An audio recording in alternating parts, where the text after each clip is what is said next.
जय Hind everyone, my name is Gagandeep and I welcome you all on our YouTube channel name proud NCC. चलिए करते हैं आज की क्लास स्टार्ट। सबसे पहला क्वेश्चन है कि यूनिवर्सिटी कोर की स्थापना किस वर्ष हुई थी। तो यूनिवर्सिटी कोर की जो स्थापना हुई थी वो हुई थी सन 1917 में। किस वर्ष यूनिवर्सिटी कोर का स्थान यूनिवर्सिटी ट्रेनिंग कोर ने ले लिया। यूनिवर्सिटी ट्रेनिंग कोर यानी कि यूटीसी, तो सन 1920 में। सन 1942 में यूनिवर्सिटी ट्रेनिंग कोर का नाम बदलकर क्या रख दिया गया, यूनिवर्सिटी ऑफिसर ट्रेनिंग कोर, यूओटीसी। छात्रों को सैन्य प्रशिक्षण देने के लिए भारत सरकार ने सन 1946 में किसकी अध्यक्षता में राष्ट्रीय कैडेट कोर समिति की स्थापना की। तो इसका आंसर है पंडित हृदयनाथ कुंजरू जी। नेक्स्ट क्वेश्चन, राष्ट्रीय कैडेट कोर समिति ने अपनी रिपोर्ट भारत सरकार के समक्ष किस वर्ष प्रस्तुत की। सन 1947 में। एनसीसी की स्थापना कब हुई। तो एनसीसी की स्थापना हुई थी 15 जुलाई 1948 को।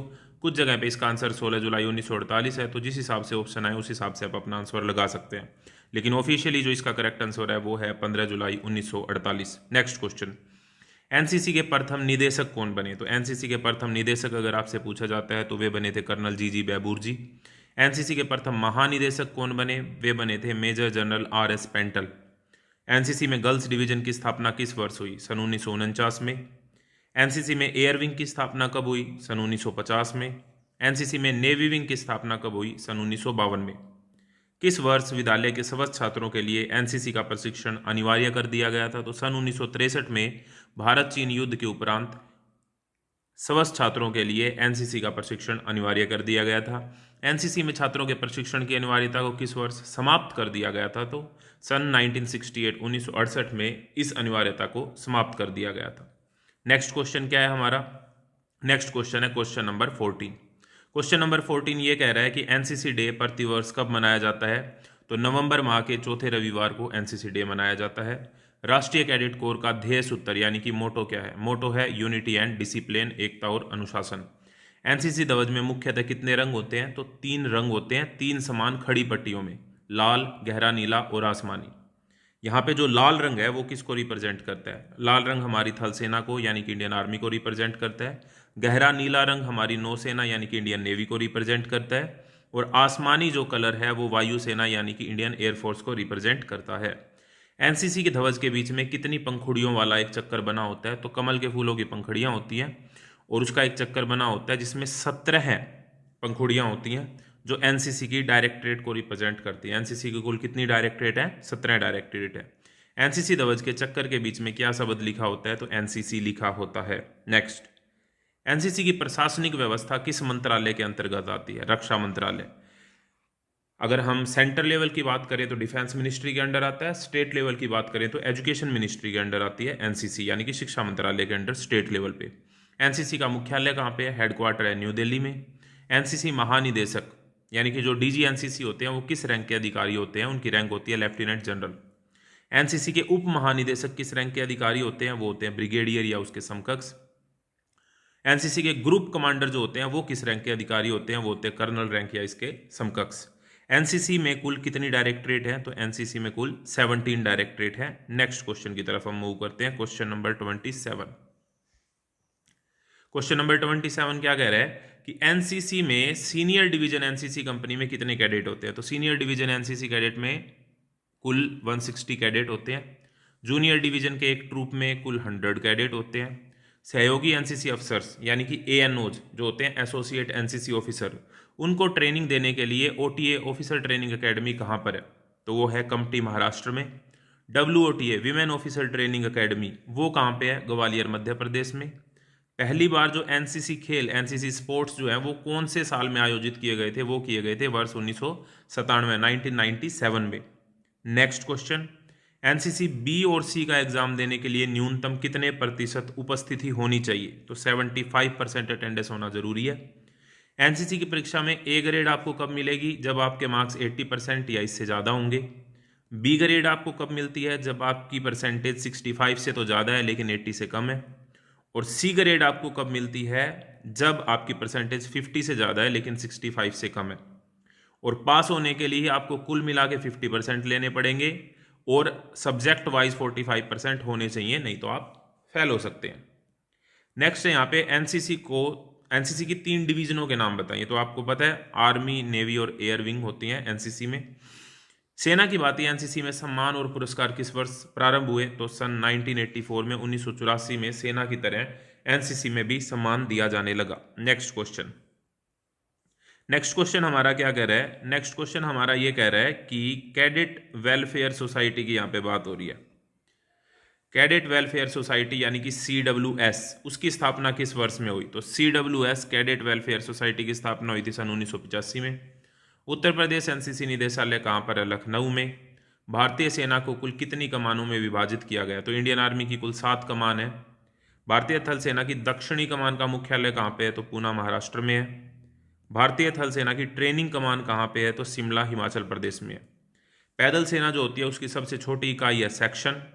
एक सेक्शन में कुल कितने जवान होते हैं? एक सेक्शन में कुल होते हैं 10 जवान। एक प्लाटून में कितने सेक्शन होते हैं? एक प्लाटून में 3 सेक्शन होते हैं। मैंने आपकी आसानी के लिए यहाँ पे सारी चीज़ें लिख दी है। एक सेक्शन के अंदर 10 जवान होते हैं, एक प्लाटून में 3 सेक्शन होते हैं, एक कंपनी में 3 प्लाटून होती हैं, एक बटालियन में 4 कंपनी होती हैं, एक ब्रिगेड में 3 बटालियन होती हैं, एक डिवीजन में 3 ब्रिगेड होती हैं और एक कोर में 2 डिवीजन होती हैं और इससे बनती है हमारी सेना। नेक्स्ट क्वेश्चन है सेना में प्रयोग होने वाले कुछ महत्वपूर्ण टैंक के नाम बताओ। ये क्वेश्चन आपके एग्जाम में इस तरीके से आ सकता है कि विजयंत इनमें से क्या है? टैंक है, मिसाइल है, इस तरीके से। तो विजयंत टैंक होता है, अर्जुन टैंक होता है और भीष्म क्या है? टैंक है। ब्रह्मोस मिसाइल का निर्माण किन 2 देशों ने मिलकर किया? भारत और रूस, भारत और रशिया। ब्रह्मोस मिसाइल किस प्रकार की मिसाइल है? सतह से सतह पर मार करने वाली सुपरसोनिक क्रूज मिसाइल। ब्रह्मोस नाम किन 2 नदियों के नाम पर रखा गया? भारत की ब्रह्मपुत्र नदी और रूस की मोस्कवा नदी, इन 2 नदियों के नाम पे ब्रह्मोस नाम रखा गया। नेक्स्ट क्वेश्चन की तरफ हम बढ़ते हैं। क्वेश्चन नंबर 49 इंपॉर्टेंट क्वेश्चन है आपके एग्जाम के लिए। अगर आप इस पूरी वीडियो को देखते हैं तो आप अपने एग्जाम के अंदर 100% बहुत ही अच्छा स्कोर कर पाएंगे। अगर आपको टॉपिक वाइज प्लेलिस्ट देखनी है तो उस प्लेलिस्ट का लिंक मैं आपको कमेंट बॉक्स में पहले नंबर पे जो कमेंट है उसमें मिल जाएगा। वहां से आप टॉपिक वाइज प्लेलिस्ट देख सकते हैं एनसीसी के MCQ की। क्वेश्चन नंबर 49 भारतीय थल सेना अध्यक्ष किस रैंक के अधिकारी होते हैं? तो जो भारतीय थल सेना अध्यक्ष हैं वो जनरल रैंक के अधिकारी होते हैं। भारतीय नौसेना का मुख्यालय कहाँ पे है? नई दिल्ली में है। नौसेना को कुल कितनी कमानों में विभाजित किया गया? जैसे इंडियन आर्मी की 7 कमान होती हैं, इंडियन नेवी की 3 कमान होती हैं। पश्चिमी कमान, पूर्वी कमान और दक्षिणी कमान। पश्चिमी कमान का मुख्यालय मुंबई में है, पूर्वी कमान का विशाखापट्टनम में है और दक्षिणी कमान का कोचीन में। नेक्स्ट क्वेश्चन भारतीय नौसेना की पूर्वी कमान का मुख्यालय कहां पर है? पूर्वी कमान का विशाखापट्टनम में। देश में निर्मित पहली परमाणु पनडुब्बी का नाम बताओ। INS अरिहंत। भारतीय नौसेना का आदर्श वाक्य क्या है? सम नो वरुण। भारतीय नौसेना दिवस कब मनाया जाता है? तो 4 दिसंबर को मनाया जाता है। 1971 के युद्ध के दौरान भारतीय नौसेना द्वारा कौन सा ऑपरेशन शुरू किया गया? Operation Trident. INS अरिहंत पर कौन सी मिसाइल प्रणाली तैनात है? K-15 सागरिका। भारत की पहली स्कॉर्पियन श्रेणी की पनडुब्बी का क्या नाम है? INS कलवरी। भारतीय थल सेना का आदर्श वाक्य क्या है? सेवा परमो धर्म। भारतीय सेना दिवस कब मनाया जाता है? 15 जनवरी को मनाया जाता है। क्यों मनाया जाता है आपको कमेंट बॉक्स में बताना है कि 15 जनवरी को ही क्यों मनाया जाता है। नेक्स्ट क्वेश्चन की तरफ हम बढ़ते हैं। नेक्स्ट क्वेश्चन है क्वेश्चन नंबर 61। भारतीय थल सेना का जो प्रमुख होते हैं उस पद को हम क्या बोलते हैं? उसको बोलते हैं COAS, chief of army staff. भारतीय वायुसेना दिवस कब मनाया जाता है? 8 अक्टूबर को। भारतीय वायुसेना का आदर्श वाक्य क्या है? नभः स्पर्शम दीप्तम। भारतीय वायुसेना का मुख्यालय कहाँ पे है? नई दिल्ली में। तो इंडियन आर्मी, नेवी, एयरफोर्स और एनसीसी सभी का जो हेडक्वार्टर है वो कहाँ पर है? न्यू दिल्ली में। भारतीय वायुसेना में कुल कितनी कमान है? 7 कमान है। भारतीय वायुसेना का सबसे बड़ा ट्रांसपोर्ट विमान कौन सा है? C-17 globe master 3। भारत की पहली स्वदेशी मिसाइल कौन सी है? पृथ्वी। भारत की पहली अंतर महाद्वीपीय यानी कि इंटर कॉन्टिनेंटल बैलिस्टिक मिसाइल का नाम बताओ। अग्नि 5। कौन सी भारतीय मिसाइल पानी के नीचे से लॉन्च की जा सकती है? K-15 सागरिका। नाग किस प्रकार की मिसाइल है? Tank Bedi, anti tank missile है। भारत में वीरता पुरस्कारों की शुरुआत किस वर्ष हुई थी? 26 जनवरी 1950 में। भारत का सर्वोच्च वीरता पुरस्कार परमवीर चक्र। परमवीर चक्र अब तक कुल कितने लोगों को दिया जा चुका है? तो टोटल 21 लोगों को दिया जा चुका है। और जो सबसे पहले परमवीर चक्र मिला था वो मिला था मेजर सोमनाथ शर्मा जी को। वेरी इंपॉर्टेंट क्वेश्चन है, आपको ध्यान रखना है। क्वेश्चन नंबर 75 हमारा ये है कि भारत का जो दूसरा सर्वोच्च वीरता पुरस्कार है वो कौन सा है? महावीर चक्र। भारत का तीसरा सर्वोच्च वीरता पुरस्कार कौन सा है? तो वो है वीर चक्र। अब हम बात करते हैं शांति काल की। तो शांति काल के दौरान दिया जाने वाला सर्वोच्च वीरता पुरस्कार कौन सा है? अशोक चक्र। पहली भारतीय महिला जिन्हें अशोक चक्र प्राप्त हुआ वो थी नीरजा भनोत जी। भारतीय नौसेना प्रमुख की रैंक बताइए? एडमिरल। नेक्स्ट क्वेश्चन यहाँ पे, भारतीय वायुसेना प्रमुख की रैंक क्या होती है? Air chief marshal. भारतीय सैन्य अकादमी यानी कि इंडियन मिलिट्री एकेडमी कहाँ पर है? तो देहरादून उत्तराखंड में। भारतीय नौसेना अकादमी इंडियन नवल एकेडमी कहाँ पे है? एजीमाला केरल में है। और भारतीय वायुसेना अकादमी यानी कि एयरफोर्स एकेडमी कहाँ पर स्थित है? तो वो है हैदराबाद तेलंगाना में। AFMC armed forces medical college कहाँ पर स्थित है? वो है पुणे महाराष्ट्र में। एनडीए राष्ट्रीय रक्षा अकादमी National Defence Academy Khadakwasla Pune Maharashtra में है। रक्षा सेवा स्टाफ कॉलेज कहाँ पर है? वेलिंगटन तमिलनाडु में है। सर्वप्रथम सेना में ड्रिल की शुरुआत किस देश में हुई थी? जर्मनी में हुई थी। और कब हुई थी ये बात हमने देखनी है। सेना में ड्रिल की शुरुआत किस वर्ष हुई थी? तो ये हुई थी सन 1666 में। ठीक है, 1666 इसका करेक्ट आंसर है। 16,066। ठीक है, सेना में ड्रिल की शुरुआत हुई थी, जर्मनी के जनरल ड्रोल ने की थी। ये बात आपको ध्यान रखनी है। नेक्स्ट क्वेश्चन की तरफ हम बढ़ते हैं। नेक्स्ट क्वेश्चन हमारा ये है कि किसी कार्यविधि को क्रमबद्ध और ठीक तरह से अनुकरण करने की प्रक्रिया को क्या कहा जाता है? उसी को ड्रिल कहा जाता है। ये ड्रिल की डेफिनेशन है। ड्रिल कितने प्रकार की होती है? दो प्रकार की होती है। एक होती है ओपन ड्रिल और दूसरी क्या होती है? Close drill. फील्ड एरिया में किस प्रकार की ड्रिल होती है? फील्ड एरिया में होती है ओपन ड्रिल। और शांत क्षेत्र में कैसी ड्रिल की जाती है? Close drill. ड्रिल के प्रमुख सिद्धांत कौन कौन से होते हैं? फुर्ती, स्थिरता और मिलजुल कर काम करना। ये क्या होते हैं? ड्रिल के प्रमुख सिद्धांत होते हैं। वर्ड्स ऑफ कमांड के कितने भाग होते हैं? दो भाग होते हैं, चेतावनी और कार्यकारी। क्वेश्चनरी बोलते हैं इसको, एग्जीक्यूटिव बोलते हैं। तेज चाल में एनसीसी में बॉयज कैडेट 1 मिनट में कितने कदम चलते हैं? 116 कदम। गर्ल्स कैडेट कितने कदम चलते हैं? 110 कदम। खुली लाइन चल के दौरान अगली और पिछली लाइन के बीच में कितना अंतर होता है? 150 इंच का। निकट लाइन चल के दौरान अगली और पिछली लाइन के बीच में कितना अंतर होता है? 60 इंच का। सावधान पोजीशन में दोनों पैरों के बीच कितने डिग्री का एंगल बनता है? 30 डिग्री का एंगल बनता है। और विश्राम पोजीशन में दोनों एडियों के बीच में कितना अंतर होता है? 12 इंच का। और पंजे से पंजे की दूरी पूछी जाए तो 18 इंच का। नेक्स्ट क्वेश्चन की तरफ हम बढ़ते हैं। अब बात हो रही है कि सावधान से विश्राम में आते समय बायां पैर जो होता है वो कितने इंच ऊपर उठाया जाता है? तो 6 इंच ऊपर उठाया जाता है। दाहिने मुड़ के जब कमांड दी जाती है तो कितने डिग्री का टर्न लिया जाता है? 90 डिग्री का। पीछे मुड़ में कितने डिग्री का टर्न होता है? 180 डिग्री का। और आधा दाहिने मुड़ या आधा बाएं मुड़ में कितने डिग्री का टर्न होता है? 45 डिग्री का। आराम से की स्थिति में शरीर का कौन सा भाग हरकत कर सकता है? तो कमर के ऊपर वाले भाग हरकत कर सकता है। तेज चल में हम कौन सा पैर पहले निकालते हैं? बायां पैर पहले निकालते हैं। खुली लाइन चल के आदेश पर आगे की लाइन कितने कदम और पीछे की लाइन कितने कदम पीछे चलती है? तो आगे की लाइन आगे चलेगी और पीछे की लाइन पीछे चलेगी 1.5 कदम खुली लाइन चल के आदेश पर। और इसी को अगर निकट लाइन चल कर आ जाएगा तो आगे की लाइन तो पीछे की तरफ आएगी और पीछे की लाइन आगे की तरफ जाएगी। कितने कदम? 1.5 कदम। वर्ड ऑफ कमांड किस पोजीशन में दी जाती है? सावधान पोजीशन में दी जाती है हमेशा। वर्ड ऑफ कमांड में थंब किस पैर पर दिया जाता है? बाएं पैर पर। निरीक्षण के बाद और मार्च पास्ट से पहले कौन सी कार्रवाई की जाती है? निकट लाइन चल की कार्रवाई की जाती है। कुछ समय के बाद दोबारा फॉल इन करने के लिए कौन सी कमांड दी जाती है? लाइन तोड़। भूमि शस्त्र में राइफल की मैगजीन की सही दिशा क्या होती है? दाहिने ओर होती है। तो दाहिने ओर हमारा यहाँ पे क्या हो जाएगा? करेक्ट आंसर हो जाएगा। नेक्स्ट क्वेश्चन देखते हैं।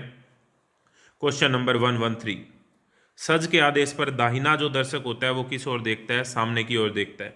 दाहिने सैल्यूट का आदेश किस पैर पर दिया जाता है? बाएं पैर पर दिया जाता है। कौन सी वर्ड ऑफ कमांड परेड की समाप्ति पर दी जाती है? विसर्जन की कमांड।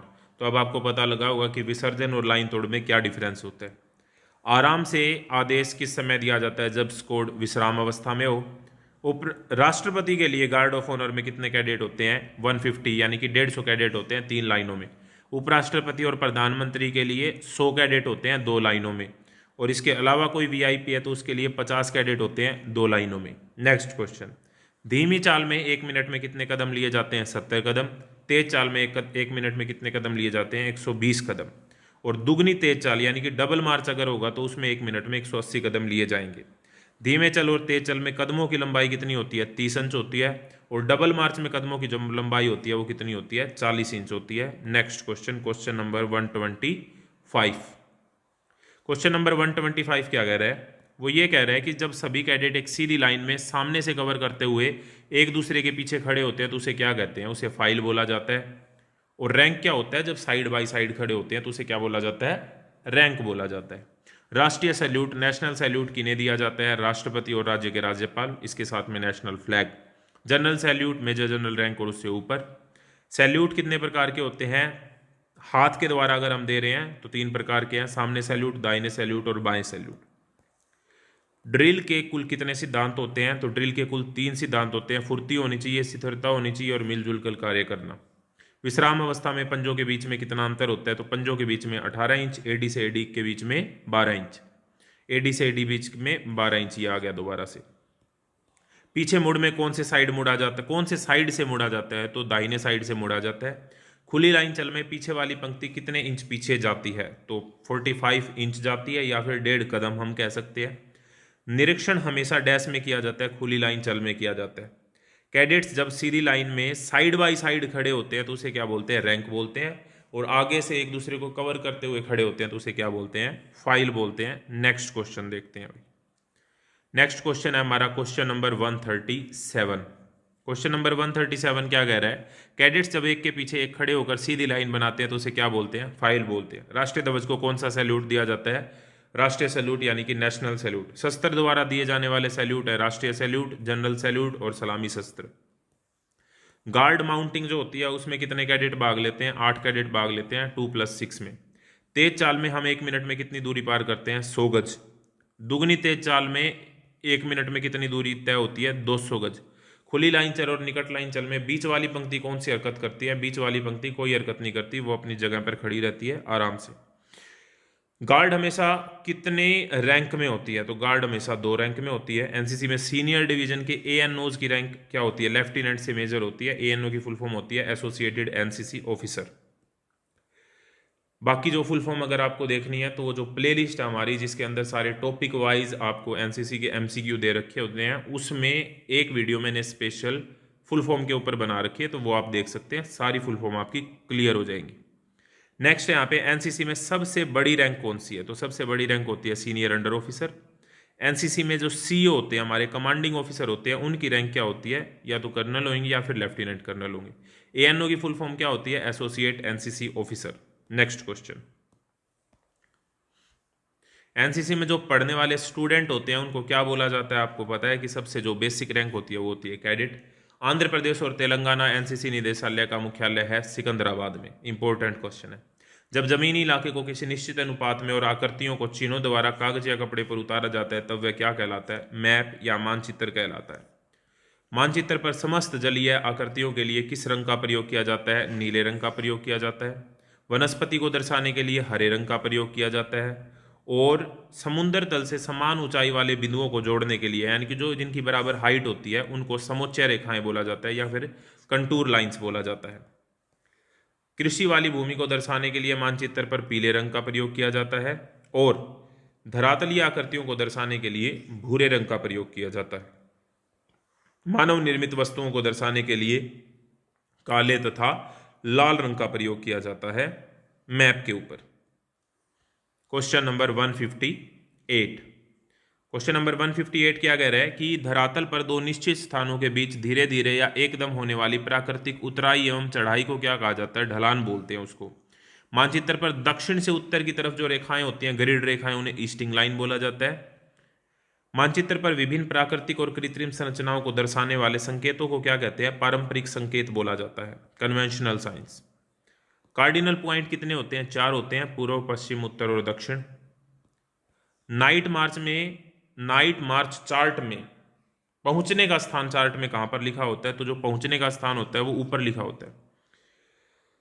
मानचित्र में जो उत्तर होते हैं वो कितने प्रकार के होते हैं? तो 3 प्रकार के उत्तर होते हैं, ट्रू नॉर्थ, ग्रिड नॉर्थ और मैग्नेटिक नॉर्थ। कब्र का जो पत्थर होता है वो किस दिशा की तरफ संकेत करता है? उत्तर दिशा की तरफ, यानी कि नॉर्थ की तरफ। सेना ने मुख्यतः किस अनुपात वाले मैप का प्रयोग किया जाता है? 1 इंच = 1 मील। पेड़ों की जो लंबी टहनियां होती हैं वो किस दिशा की ओर होती है? तो दक्षिण दिशा की ओर होती है पेड़ों की लंबी टहनियां। मानचित्र पर जो बेरिंग होती है वो किसके द्वारा मापी जाती है? सर्विस प्रोटेक्टर के द्वारा मापी जाती है। शत्रु की दृष्टि से छुपी हुई भूमि को क्या कहा जाता है? मृत भूमि कहा जाता है। और सर्विस प्रोटेक्टर जो होता है जिससे हम बियरिंग नापते हैं उसका जो आकार होता है वो होता है 6/2 का, यानी कि 6 इंच तो इसकी लंबाई होती है, 2 इंच चौड़ाई होती है और ये आयताकार हो गया यानी कि रेक्टेंगुलर हो गया। पहाड़ के ऊपर की समतल भूमि को क्या कहा जाता है? पठार कहा जाता है। नेक्स्ट क्वेश्चन है कि प्रिज्मेटिक कंपास का पूरा नाम लिखो। तो liquid prismatic compass mark 3 alpha. मानचित्र में आरएफ का क्या अर्थ होता है? आरएफ का मतलब होता है reserve forest, reserve forest. Next question है मानचित्र पर रोड को किस रंग से दर्शाया जाता है? लाल रंग से। कंपास की सुई द्वारा हमें कौन सा उत्तर ज्ञात करते हैं? चुंबकीय उत्तर। सर्वे मैप पर बनी पूर्व व उत्तरी रेखाओं को क्या कहा जाता है? ग्रिड रेखाएं कहा जाता है। जीपीएस का पूरा नाम बताओ। जीपीएस की फुल फॉर्म क्या है? तो जीपीएस की फुल फॉर्म है global positioning system. Important question है। ध्रुव तारा किस दिशा को इंगित करता है? उत्तर दिशा को। ढलान मुख्यतः कितने प्रकार की होती है? 2 प्रकार की होती है। एक होती है नियमित ढलान और दूसरी होती है अनियंत्रित ढलान। मैग्नेटिक बियरिंग किसके द्वारा मापी जाती है? कंपास के द्वारा मापी जाती है मैग्नेटिक बियरिंग। उत्तर दिशा कितने डिग्री पर होता है? उत्तर दिशा या तो 0 डिग्री पे या फिर पूरा सर्कल कंप्लीट करके दोबारा से हम बोले तो 360 डिग्री पे। ग्रिड बियरिंग को किसके द्वारा मापा जाता है? सर्विस प्रोटेक्टर के द्वारा ग्रिड बियरिंग को मापा जाता है। टारगेट व देखने वाले के बीच में दबी हुई जमीन को क्या कहा जाता है? मृत मैदान यानी कि डेड ग्राउंड बोलते हैं। पश्चिम दिशा का कोण कितना अंश होता है? तो पश्चिम दिशा का होता है 270 डिग्री, जब हम नॉर्थ को मानते हैं 0 डिग्री। नेक्स्ट क्वेश्चन देखते हैं। नेक्स्ट क्वेश्चन है हमारा question number 184। Pin point grid निर्देशांक पढ़ने के लिए किसका प्रयोग होता है? रोमर का। बिल्कुल एग्जैक्ट ग्रिड निर्देशांक अगर हमको पढ़ने हैं तो रोमर का प्रयोग करते हैं। मैदानों में आगे की ओर निकला हुआ पहाड़ी का भाग क्या कहलाता है? स्पर कहलाता है। सांकेतिक चिन्हों का निर्धारण किसके द्वारा किया जाता है? Survey of India, survey of India के द्वारा। रात में मार्च करने वाली पार्टी को क्या कहा जाता है? Night navigation party. दो स्परों के बीच मध्य हुई दबी हुई भूमि को क्या कहा जाता है? री एंट्रेंट, री एंट्रेंट कहा जाता है। पहाड़ के ऊपर समतल भूमि को क्या कहते हैं? पठार कहते हैं। रेत मिट्टी आदि उड़ने से निर्मित टीले को क्या कहते हैं? ड्यून्स बोला जाता है। ड्यून्स मतलब टिब्बे या टीले होते हैं। ग्रिड निर्देशांक कितने प्रकार के होते हैं? 3 प्रकार के। 4 अंकीय, 6 अंकीय और 8 अंकीय, यानी कि 4 फिगर, 6 फिगर और 8 फिगर। बियरिंग कितने प्रकार की होती है? 2 प्रकार की, फॉरवर्ड बियरिंग और बैक बियरिंग। मस्जिद का जो मेहराब होता है वो किस दिशा की ओर दर्शाता है? पश्चिम दिशा की ओर होता है। एनसीसी की स्थापना किस एक्ट के तहत हुई थी? तो एनसीसी एक्ट 31 1948 के तहत हुई थी। राष्ट्रीय स्तर पर एनसीसी किस मंत्रालय के अंतर्गत आता है? तो रक्षा मंत्रालय के अंतर्गत। सेंटर पे बात करें तो, और स्टेट लेवल पे बात करें तो एजुकेशन मिनिस्ट्री यानी कि शिक्षा मंत्रालय के अंतर्गत आता है। एनसीसी केंद्रीय सलाहकार समिति के अध्यक्ष कौन होते हैं? रक्षा राज्य मंत्री। नेक्स्ट क्वेश्चन की तरफ हम बढ़ते हैं। नेक्स्ट क्वेश्चन है हमारा 198। तो 198 क्वेश्चन क्या कह रहा है देखते हैं एक बार। क्वेश्चन नंबर 198, खुली लाइन चल में सामने और पीछे की लाइन के बीच में कितनी दूरी होती है? 150 इंच। निकट लाइन चल में सामने और पीछे की लाइन के बीच में कितनी दूरी होती है? 60 इंच। सेक्शन फॉर्मेशन कितने प्रकार की होती है? 6 प्रकार की होती है। कंपास कितने प्रकार के होते हैं? 2 प्रकार के। एक लिक्विड कंपास होता है और एक ड्राई कंपास होता है। विसर्जन में पहला टर्न किस तरफ होता है? राइट साइड यानी कि दाहिने तरफ।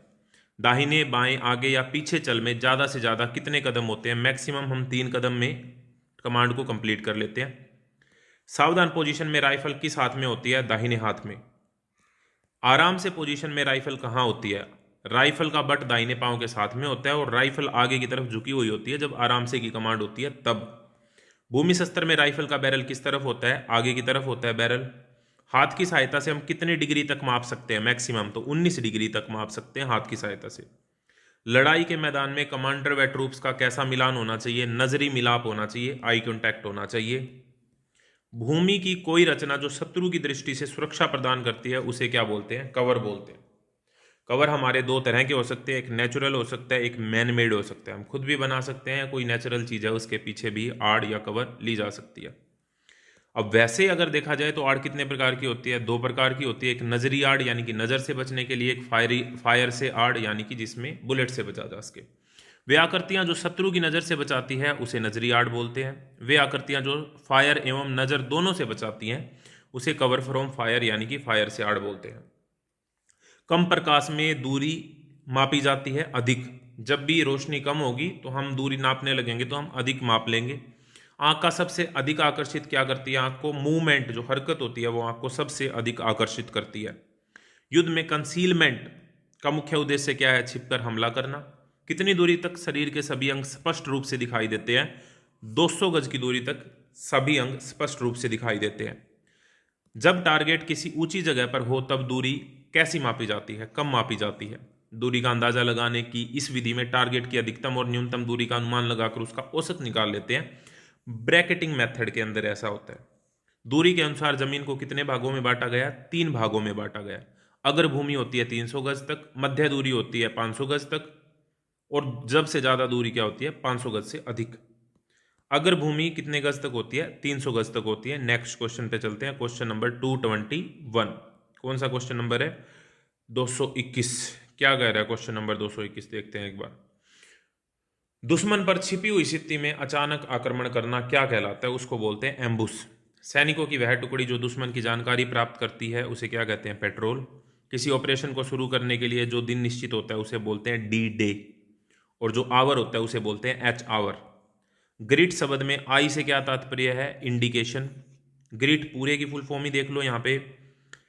जी से होता है ग्रुप, आर से होता है रेंज, आई से होता है इंडिकेशन, टी से होता है टाइप ऑफ फायर, और यह फायर नियंत्रण आदेश बोलने का एक क्रम होता है। तो फायर नियंत्रण आदेश हो गया हमारा, 4 पार्ट हो गए उसके। 2 जवान जो सेक्शन के आगे चलते हैं उन्हें क्या कहते हैं? उसे स्काउट बोला जाता है, और स्काउट को सेक्शन के कान और आंख माना जाता है। क्वेश्चन इस तरीके से भी आ सकता है कि किन्हें सेक्शन का कान और आंख माना जाता है? स्काउट को। गश्त यानी कि पेट्रोलिंग कितने प्रकार की होती है? 2 प्रकार की। एक होती है रैकी पेट्रोल और एक होता है प्रोटेक्टिव पेट्रोल। निकट की वस्तुओं की अपेक्षा अगर ऑब्जेक्ट बड़ा हो तो दूरी कैसी आंकी जाती है? कम आंकी जाती है। हाथ के द्वारा मैक्सिमम 18 डिग्री हमने बोला था, कम से कम 3 डिग्री मापा जा सकता है।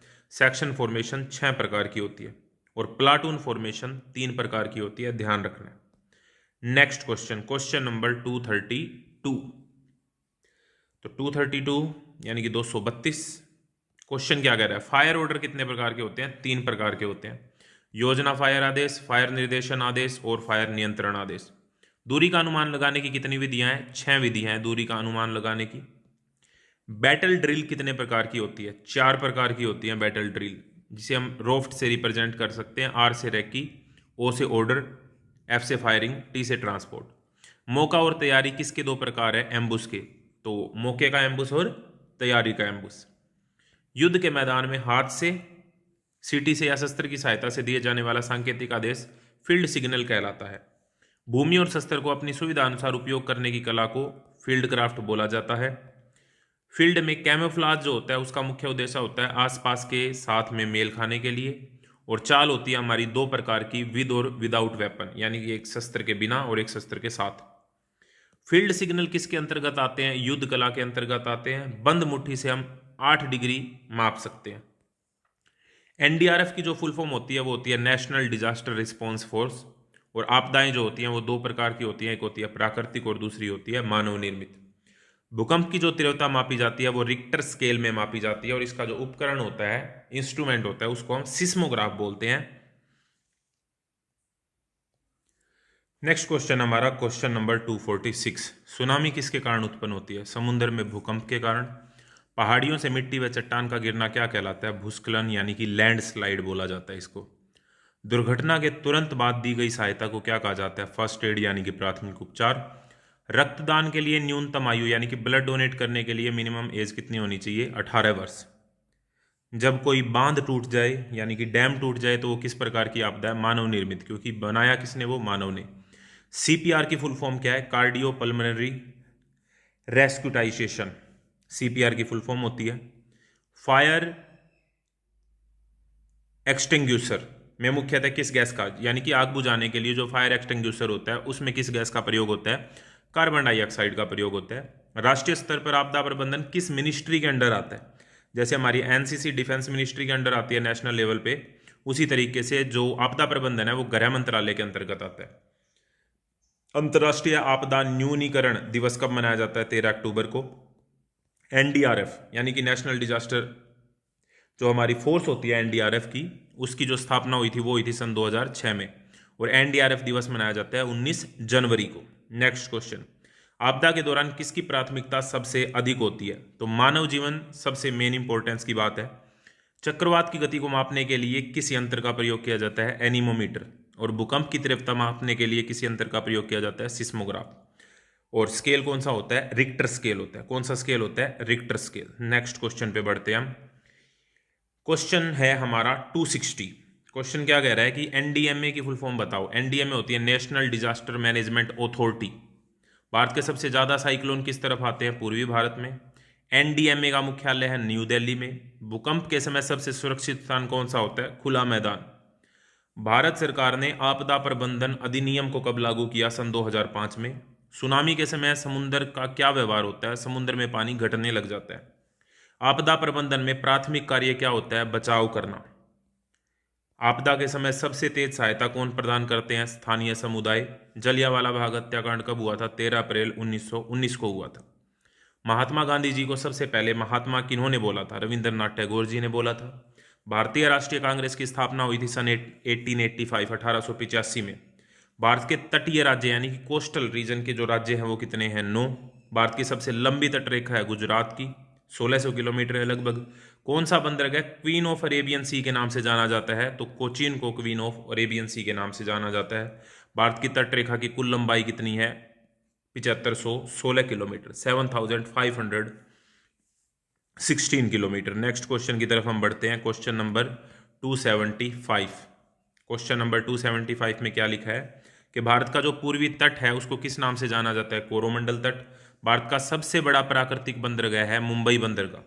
सुंदरबन जो डेल्टा है वो किन नदियों के द्वारा बनता है? गंगा और ब्रह्मपुत्र के द्वारा बनता है। कौन से तटीय राज्य को चावल का कटोरा कहा जाता है? तो आंध्र प्रदेश को बाउल ऑफ राइस यानी कि चावल का कटोरा बोला जाता है। मालाबार तट किस क्षेत्र में है? केरल में है। रामेश्वरम जो है वो किस तट पर स्थित है? वो है कोरोमंडल तट पर। भारत के किस राज्य में चिल्का झील है? उड़ीसा में है। गोवा के तट को किस नाम से जाना जाता है? कोंकण तट के नाम से जाना जाता है गोवा के तट को। भारत के पश्चिमी तट पर कौन सा प्रमुख बंदरगाह है? मुंबई। ये जो क्वेश्चन चल रहे हैं, आपका जो नया टॉपिक ऐड हुआ है कोस्टल रीजन वाला, कोस्टल एरिया और बाउंड्री एरिया, उस टॉपिक के क्वेश्चन यहाँ पे चल रहे हैं। भारत का कौन सा द्वीप समूह अरब सागर में स्थित है? तो अरब सागर में लक्षद्वीप है, अंडमान निकोबार वगैरह बंगाल की खाड़ी में। और कच्छ का रण किस राज्य में है? गुजरात में। नेक्स्ट क्वेश्चन, कोंकण रेलवे किस तट पर स्थित है? तो पश्चिमी तट पर स्थित है। पारादीप बंदरगाह किस राज्य में है? उड़ीसा में है। और भारत में जो मरीन ड्राइव है फेमस है, आपने सुना है, वो कहां पे है? मुंबई में। नेक्स्ट क्वेश्चन, नेक्स्ट क्वेश्चन है हमारा क्वेश्चन नंबर 290। 290 क्वेश्चन में क्या लिखा है? भारत का सबसे व्यस्त बंदरगाह यानी कि सबसे बिजी बंदरगाह है मुंबई बंदरगाह। सागरमाला परियोजना का मुख्य उद्देश्य है बंदरगाहों का विकास। भारत में कुल कितने प्रमुख बंदरगाह हैं? 13। इंपॉर्टेंट है ये। भारत की सबसे बड़ी तटीय झील कौन सी है? चिल्का झील। कहां पे है? उड़ीसा में है। भारत की सबसे लंबी सीमा, लैंड बाउंड्री की बात हो रही है, बांग्लादेश के साथ में है। सबसे छोटी सीमा अफगानिस्तान के साथ में है। मैकमोहन जो रेखा है वो है भारत और चीन के बीच। रेड क्लिफ रेखा है वो है भारत और पाकिस्तान के बीच। और डूरंड रेखा है वो है भारत और अफगानिस्तान के बीच में। एलओसी का पूरा नाम है लाइन ऑफ कंट्रोल। एलएसी का पूरा नाम है लाइन ऑफ एक्चुअल कंट्रोल। और भारत व चीन की सीमा में भारत के कितने राज्यों से लगती है? तो भारत और चीन की सीमा पे, चीन सीमा पे भारत के 5 राज्य, जम्मू कश्मीर, हिमाचल, उत्तराखंड, सिक्किम और अरुणाचल प्रदेश। भारत और पाकिस्तान की अगर हम बात करें तो वहां पे 4 राज्य हैं, J&K, पंजाब, राजस्थान और गुजरात। और अफगानिस्तान और भारत की बात करें तो वहां पे जम्मू कश्मीर से बाउंड्री लगती है अफगानिस्तान और भारत की। नेक्स्ट क्वेश्चन की तरफ हम बढ़ते हैं। क्वेश्चन नंबर है 304। क्वेश्चन नंबर 304 ये कह रहा है कि बाघा बॉर्डर आपने सुना होगा, कहां पे है? पंजाब में है। भारत और बांग्लादेश के बीच में कितने राज्यों की सीमा लगती है? तो 5 राज्य हैं। पश्चिम बंगाल में तो सबसे ज्यादा ही है। हम देखते हैं कि पश्चिम बंगाल तो फेमस ही है जहां पे बाउंड्री बनती है बांग्लादेश की, उसके साथ में असम, मिजोरम, मेघालय और त्रिपुरा। भारत कितने देशों के साथ जमीनी सीमा साझा करता है? तो 7 देशों के साथ हमारी जमीनी सीमा है। अफगानिस्तान, पाकिस्तान, बांग्लादेश, चीन, नेपाल, भूटान और म्यांमार। भारत कितने देशों के साथ तटीय सीमा? श्रीलंका और मालदीव के साथ। भारत की कुल जमीनी सीमा कितनी है? तो वो है 15,106 किलोमीटर। मानव शरीर में कुल 206 हड्डियां होती हैं और विटामिन ए की कमी से रतौंधी नामक रोग हो जाता है, जिसे हम इंग्लिश में नाइट ब्लाइंडनेस के नाम से भी जानते हैं।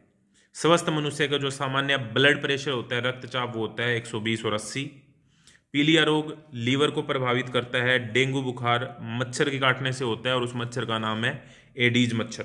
रक्त में शुगर की मात्रा को नियंत्रित करने वाला हार्मोन होता है इंसुलिन। आपको पता है शुगर में इंसुलिन के टीके लगते हैं। शरीर में पानी की कमी से कौन सी स्थिति उत्पन्न हो जाती है? डिहाइड्रेशन, पानी की कमी। और कौन सा विटामिन हड्डियों को मजबूत बनाता है? Vitamin D. और विटामिन डी हमें कहां से मिलता है? सनलाइट से मिलता है। पोलियो नाम की एक बीमारी होती है, वो किसके कारण होती है? वो होती है वायरस के कारण। कौन सा तत्व शरीर में रक्त बनाने में मदद करता है? आयरन। और जब एनीमिया होता है यानी कि खून की कमी होती है तो किसकी कमी हो जाती है? आयरन की कमी हो जाती है। पाचन क्रिया किस अंग में शुरू होती है? मुंह में शुरू होती है। स्वस्थ मनुष्य की हृदय गति 72 बीट्स प्रति मिनट, 72 बीट्स प्रति मिनट, 1 मिनट में 72 बार धड़कता है। रक्त में कौन सा तत्व ऑक्सीजन का परिवहन करता है? हीमोग्लोबिन। मलेरिया के लिए कौन सा परजीवी होता है? प्लाज्मोडियम नाम का परजीवी होता है। टीबी का मुख्य कारण होता है बैक्टीरिया। टीबी की फुल फॉर्म होती है ट्यूबरक्लोसिस। और जो बैक्टीरिया जिसके कारण टीबी होता है उसका नाम है माइकोबैक्टीरियम ट्यूबरक्लोसिस। कौन सा विटामिन रक्त का थक्का जमाने में मदद करता है? तो विटामिन के मदद करता है। टाइफाइड जो है वो आंतों को प्रभावित करता है। और बेरी नामक रोग जो होता है वो विटामिन बी की कमी से होता है। आरएमओ की जो फुल फॉर्म है वो है रेजिमेंटल मेडिकल ऑफिसर। एग्जाम में पूछा गया सवाल है। शरीर का सामान्य तापमान कितना होता है? 37 डिग्री सेल्सियस। एनीमिया किसकी कमी से हो जाता है? आयरन की कमी से। और मानव में रोग प्रतिरोधक तंत्र को क्या बोलते हैं? प्रतिरक्षा तंत्र। इंपॉर्टेंट क्वेश्चन है। नेक्स्ट क्वेश्चन की तरफ हम बढ़ते हैं। नेक्स्ट क्वेश्चन है हमारा क्वेश्चन नंबर 330। ये क्या कहता है?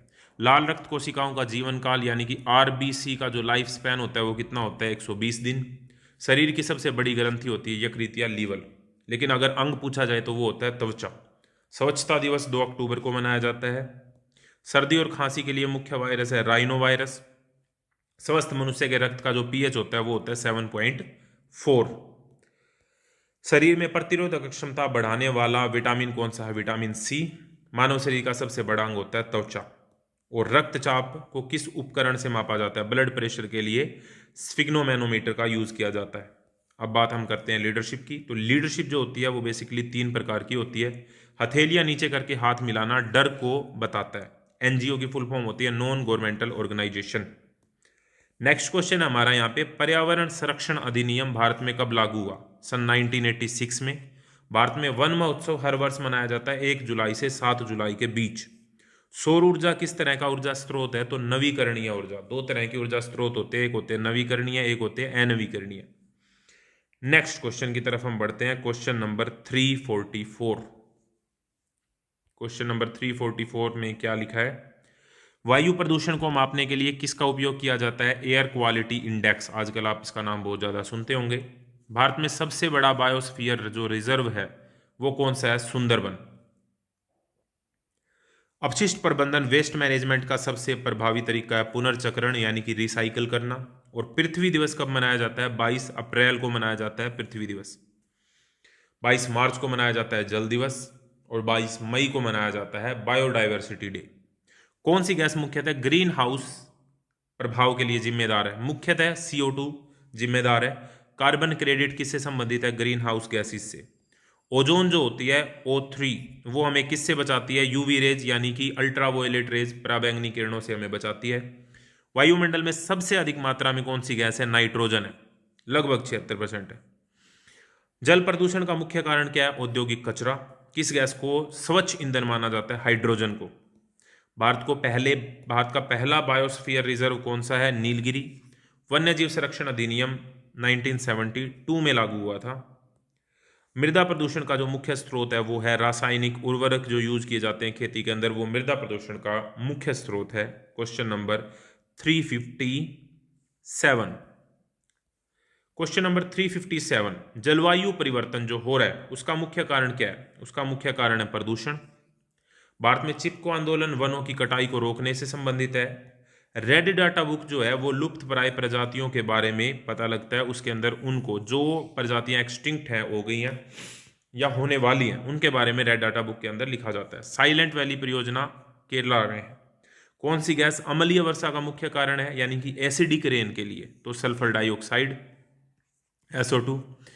भारत में पहला राष्ट्रीय उद्यान कौन सा है? Jim Corbett National Park. पृथ्वी पर कुल कितने प्रतिशत भाग पर जल है? 71%। किस गैस के उत्सर्जन से ओजोन परत को नुकसान हो रहा है? तो किस गैस के? CFC, chlorofluorocarbon. पर्यावरण संरक्षण में 3 जो आर हैं वे कौन से हैं? रिड्यूस, रीयूज और रिसाइकल। कम यूज करो, जो भी यूज करो उसको दोबारा से यूज करो और उसको दोबारा से रिसाइकल करके कुछ नया प्रोडक्ट बना लो। पानीपत की तीसरी लड़ाई सन 1761 में हुई थी। भारत में पहले जो सेना प्रमुख बने थे वो थे जनरल KM करियप्पा जी। कारगिल युद्ध हुआ था हमारा 1999 में। ऑपरेशन विजय किससे संबंधित है? कारगिल युद्ध से संबंधित है। और भारत में किस युद्ध के दौरान भारत ने हाजी पीर पास जीता था? वो था 1965 वाला वॉर।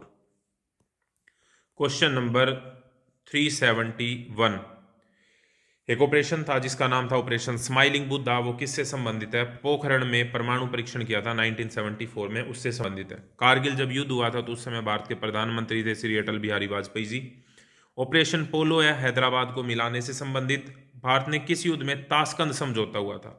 तो 1965 का जो सा भारत पाकिस्तान युद्ध था उसके बाद में ताशकंद समझौता हुआ था सन 1966 में। ऑपरेशन सफेद सागर किससे संबंधित है? इंडियन एयरफोर्स से संबंधित है। इंडियन एयरफोर्स का ऑपरेशन था कारगिल वाले युद्ध में 1999 में। भारतीय नेवी के पहले भारतीय चीफ बने थे एडमिरल रामदास कटारी जी। भारतीय वायुसेना के पहले जो भारतीय चीफ बने थे वो थे एयर मार्शल सुब्रतो मुखर्जी जी। भारत के पहले फील्ड मार्शल बने थे जनरल सैम मानेकशॉ जी। भारत का पहला उपग्रह प्रशिक्षण वाहन था SLV-3। SLV की फुल फॉर्म यहाँ पे क्या होती है वो आपको बतानी है कमेंट बॉक्स में। Satellite launch vehicle. Next, operation Pawan जो है वो किससे संबंधित है? श्रीलंका से संबंधित है। भारतीय सेना की सबसे पुरानी रेजिमेंट मद्रास रेजिमेंट सन 1750 में बनी थी। कारगिल युद्ध के दौरान भारतीय सेना के प्रमुख कौन थे? जनरल वेद प्रकाश मलिक यानी कि VD मलिक जी, VP मलिक जी। कारगिल युद्ध के दौरान भारत पाकिस्तान युद्ध 1971 में पाकिस्तान के कितने सैनिकों ने आत्मसमर्पण किया था? 93,000 सैनिकों ने आत्मसमर्पण किया था। 1971 वाला जो बांग्लादेश लिबरेशन वॉर था उसकी बात हो रही है यहाँ पे। क्वेश्चन नंबर 384 की बात करते हैं। क्वेश्चन नंबर 384 क्या कह रहा है? क्वेश्चन नंबर 384 ये कह रहा है कि 1971 के युद्ध के समय भारत के प्रधानमंत्री थी श्रीमती इंदिरा गांधी जी। .22 जो डीलक्स राइफल होती है उसका वजन होता है 6.2 औंस। .22 राइफल का कैलिबर होता है 0.22 इंच और 5.56 mm इंसास। इंसास की फुल फॉर्म होती है यहाँ पे इंडियन स्मॉल आर्म सिस्टम या Indian new small arm system. वो किस देश में निर्मित है? भारत में निर्मित है। WT का पूरा नाम है वेपन ट्रेनिंग। .22 राइफल की कारगर रेंज क्षमता कितनी होती है? 25 गज। 7.62 LMG को अन्य किस नाम से जाना जाता है? ब्रेन गन के नाम से भी जाना जाता है इसे। AGL की फुल फॉर्म होती है ऑटोमेटिक ग्रेनेड लॉन्चर। मैं पहले ही बता रहा हूँ ये सारी की सारी फुल फॉर्म अगर आपको इकट्ठे देखनी है तो कमेंट बॉक्स के अंदर एक प्लेलिस्ट का लिंक है, उस पर जाओ और उसमें एक वीडियो मिलेगी जिसमें सिर्फ फुल फॉर्म की वीडियो बना रखी है। MCQ टाइप है वो, आराम से आप देख सकते हैं। UGBL का जो पूरा नाम है वो है under barrel grenade launcher. HAT का पूरा नाम है होल्डिंग, एमिंग और ट्रिगर ऑपरेशन। ट्रिगर दबाने के लिए कौन सी उंगली का प्रयोग किया जाता है? इंडेक्स फिंगर का प्रयोग किया जाता है। .22 डीलक्स राइफल की लंबाई जो होती है वो होती है 43 इंच, जबकि .22 मैक 4 जो होती है उसकी लंबाई होती है 45 इंच। .22 डीलक्स राइफल की मजल वेलोसिटी कितनी होती है? 2700 फीट प्रति सेकंड। और .22 डीलक्स राइफल की नॉर्मल रेट ऑफ फायर होती है 5 राउंड। .22 की 5 राउंड होगी हमारी यहाँ पे। नेक्स्ट क्वेश्चन की तरफ हम चलते हैं। नेक्स्ट क्वेश्चन हमारा है क्वेश्चन नंबर 398। अब आपको अच्छा निशाना लगाना है तो उसके 3 मुख्य सिद्धांत होते हैं। कौन कौन से होते हैं? HAT। यहां पे H की फुल फॉर्म है होल्डिंग, A की फुल फॉर्म है एमिंग और T की फुल फॉर्म है ट्रिगर ऑपरेशन। होल्डिंग मतलब अच्छी मजबूत पकड़, दुरुस्त शिस्त और दुरुस्त ट्रिगर ऑपरेशन। एक राउंड फायर करने से पहले आंख दिमाग के कामों में तालमेल होने की हरकतों को क्या कहा जाता है? लिम्बर अप बोला जाता है उसे। नेक्स्ट क्वेश्चन है यहाँ पे SLR की फुल फॉर्म क्या है? तो SLR की फुल फॉर्म है सेल्फ लोडिंग राइफल। 7.62 mm जो SLR होती है उसकी मैगजीन क्षमता होती है 20 राउंड और उसकी जो कारगर रेंज होती है 7.62 mm SLR की वो होती है 300 गज। 7.62 mm SLR की जो मजल वेलोसिटी होती है वो होती है 2700 फीट पर सेकंड और 7.62 mm SLR की नॉर्मल रेट ऑफ फायर होती है 20 राउंड प्रति मिनट। ट्रिगर में कितने प्रकार के दबाव होते हैं? तो ट्रिगर में 2 प्रकार के दबाव होते हैं। इंसास का पूरा नाम होता है इंडियन स्मॉल आर्म सिस्टम या Indian new small arm system. INSAS rifle का बोर होता है 5.56 mm का, और भरी मैगजीन के साथ में इंसास राइफल का जो वजन होता है वो होता है 4.1 kg। इंसास राइफल में कुल कितने ग्रूव्स होते हैं? तो कुल 6 ग्रूव्स होते हैं इंसास राइफल में। और इंसास राइफल का जो नॉर्मल रेट ऑफ फायर होता है, सामान्य रेट ऑफ फायर होता है, वो होता है 60 राउंड प्रति मिनट। और 7.62 mm LMG की जो मसल वेलोसिटी है वो भी कितनी है? 2700 फीट प्रति सेकंड होती है। Question number 412। क्वेश्चन नंबर 412 है कि जो 7.62 mm LMG है उसकी मैगजीन की क्षमता कितनी होती है? तो वो होती है 30 राउंड। 51 mm या फिर 2 इंच मोर्टार की प्रभावी रेंज होती है 200 गज, और अधिकतम रेंज होती है 525 गज। 5.56 mm इंसास की कारगर रेंज होती है 400 मीटर। 7.62 mm LMG कितने भागों में खुलती है? तो 5 बड़े भागों में खुलती है। राइफल के साथ फायरिंग को कितनी पोजीशन होती हैं? तो राइफल के साथ फायरिंग की 4 पोजीशन होती हैं। 9 mm जो कार्बाइन है उसकी खुली बट के साथ में लंबाई कितनी होती है? 27 इंच। क्या 7.62 mm LMG को बाईपोर्ट से फायर कर सकते हैं? बिल्कुल कर सकते हैं, सही है ये। भरी हुई मैगजीन के साथ 7.62 mm SLR का वजन होता है 5.1 किलोग्राम। टारगेट पर गोलियों के निशान के पैटर्न को बोलते हैं ग्रुप, कि कैसा ग्रुप बना है। MPI की फुल फॉर्म होती है mean point of impact. Rifle में पुल थ्रू का इस्तेमाल किया जाता है सफाई के लिए, राइफल की सफाई के लिए, और राइफल को भरा हुआ जब माना जाता है जब चैम्बर में राउंड होते हैं। 5.56 mm इंसास राइफल को बिना बेनट की लंबाई कितनी होती है? तो 960 mm। LMG में लीवर चेंज करने की कितनी पोजीशन होती हैं? तो 2 पोजीशन होती है, एक होती है S और दूसरी होती है F। S का मतलब होता है सेफ और F का मतलब होता है फायर। LMG की कारगर रेंज होती है 500 गज या लगभग 500 मीटर के बराबर। नेक्स्ट हमारा है क्वेश्चन नंबर 427। राइफल में जो एक्सट्रैक्टर होता है उसका क्या काम है? खाली केस को निकालने के लिए। 7.62 mm SLR की केवल मैगजीन का वजन कितना होता है? 9 औंस। सिर्फ मैगजीन की बात हो रही है। SMC का पूरा नाम है sten machine carbine. Firing range किस रंग के झंडे पर लगाए जाते हैं? फायरिंग रेंज पर किस रंग के झंडे लगाए जाते हैं? तो लाल रंग के झंडे लगाए जाते हैं। ATGM की फुल फॉर्म है anti tank guided missile. 84 mm जो RL है, रॉकेट लॉन्चर है, उसका सामान्य रेट ऑफ फायर होता है 6 राउंड प्रति मिनट। 0.22 डीलक्स राइफल और 0.22 MK4 की मैगजीन क्षमता। तो डीलक्स राइफल की मैगजीन क्षमता होती है 5 राउंड और MK4 वाले की होती है 10 राउंड। खाली करके कमांड पर राइफल को कितनी बार को किया जाता है? 2 बार। 5.56 mm इंसास राइफल की मजल वेलोसिटी होती है 900 मीटर पर सेकंड। HE ग्रेनेड का वजन कितना होता है? 1 पाउंड 10.5 ओस, और HE की फुल फॉर्म होती है high explosive grenade. Section 2 IC जो होती है उसके पास कौन सा हथियार होता है? उसके पास होती है राइफल। 0.22 राइफल किस देश की है? तो यूगोस्लाविया देश की है। फायरिंग पार्टी को कितने ग्रुपों में बांटा जाता है? 3 ग्रुप में। एक फायरर होता है, एक एम्यूनिशन होता है, और एक होती है कमांड एंड कंट्रोल। 3 पार्टियां होती है। आसान टारगेट अगर हमको बताना है तो उसका क्या तरीका है? उसका तरीका होता है ग्रेड, GRAD। ग्रेड से ग्रुप, रेंज, एम और डिस्क्रिप्शन। NGO की फुल फॉर्म होती है non governmental organisation. Para jump जो होते हैं वो पैरा जंप में किस डिवीजन के कैडेट हिस्सा लेते हैं? तो सीनियर डिवीजन के कैडेट पैरा जंप में हिस्सा लेते हैं। Question number 445। पैरास्लीदरिंग आपने सुना होगा, उसमें रस्सी द्वारा सरकने का प्रदर्शन होता है। किससे सरकते हैं? हेलीकॉप्टर से। हिमालयन माउंटेनियरिंग इंस्टीट्यूट दार्जिलिंग में है। अवरोध प्रशिक्षण का मुख्य उद्देश्य है आत्मविश्वास बढ़ाना। जिगजैग बैलेंस का मुख्य उद्देश्य होता है संतुलन। एक बाधा से दूसरी बाधा के बीच में गैप होता है लगभग 30 फीट। स्ट्रेट बैलेंस की जमीन से ऊंचाई होती है लगभग 1.5 फीट। क्लियर जंप की ऊंचाई होती है 2.5 फुट। हाई वॉल की ऊंचाई होती है 6 फीट और लंबाई होती है 12 फीट। गेट वोल्ट की ऊंचाई होती है 5 फीट। इंपॉर्टेंट क्वेश्चन है ऑब्स्टिकल ट्रेनिंग से। राष्ट्रीय ग्रामीण स्वास्थ्य मिशन की शुरुआत सन 2005 में हुई थी। बेटी बचाओ बेटी पढ़ाओ 22 जनवरी 2015 को शुरुआत हुई थी इसकी, हरियाणा से।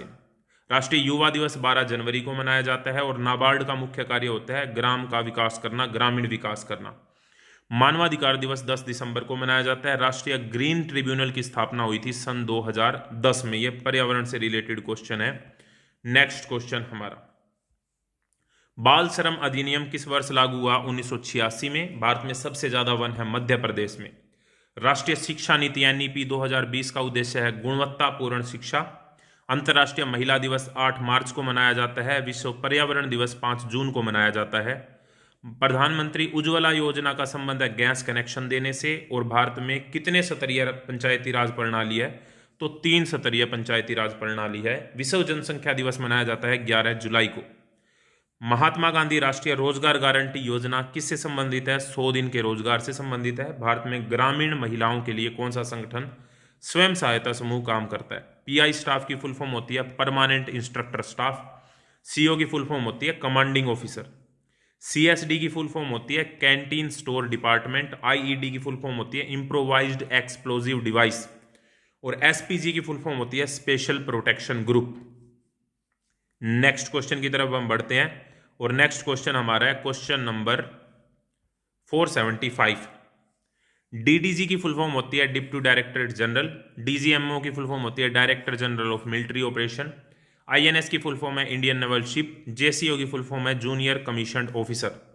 राष्ट्रीय एकता दिवस जो मनाया जाता है वो 31 अक्टूबर को मनाया जाता है। और किसकी जयंती पर मनाया जाता है? सरदार वल्लभ भाई पटेल जी की जयंती पर मनाया जाता है। राष्ट्रीय एकता परिषद की जो स्थापना हुई थी वो हुई थी सन 1961 में। राष्ट्रीय एकता को मजबूत करने के लिए कौन सा कार्यक्रम शुरू किया गया? एक भारत श्रेष्ठ भारत EBSB। एक भारत श्रेष्ठ भारत जो शुरू की गया उसका घोषणा हुई थी 31 अक्टूबर 2015 में। राष्ट्रीय खेल दिवस 29 अगस्त को मनाया जाता है मेजर ध्यानचंद जी के उपलक्ष्य में या उनको समर्पित है ये। गोवा राज्य का गठन हुआ था 30 मई 1987 को। स्टैंडर्ड RT प्रोसीजर में RT का पूरा नाम क्या है? RT की फुल फॉर्म है रेडियो टेलीफोनी। रेडियो रिले स्टेशनों के बीच सामान्य अंतराल होता है 20 से 35 किलोमीटर। VHF की फुल फॉर्म है वेरी हाई फ्रीक्वेंसी। भारत का पहला रक्षा उपग्रह है GSAT-7। और सिग्नल कोर का मुख्य उद्देश्य क्या होता है? युद्ध का संचार करना। युद्ध संचार सिग्नल कोर का मुख्य उद्देश्य होता है। तो ये थे आपके लिए 500 मोस्ट इंपॉर्टेंट क्वेश्चन। इस वीडियो को आपको बार बार देखना है, बहुत बार देखना है, अपने दोस्तों के साथ शेयर करना है और अपने एनसीसी के एग्जाम में बहुत अच्छा स्कोर करना है। आज की वीडियो में इतना ही। मिलते हैं नेक्स्ट वीडियो में, तब तक के लिए जय हिंद जय Bharat. Thank you very much.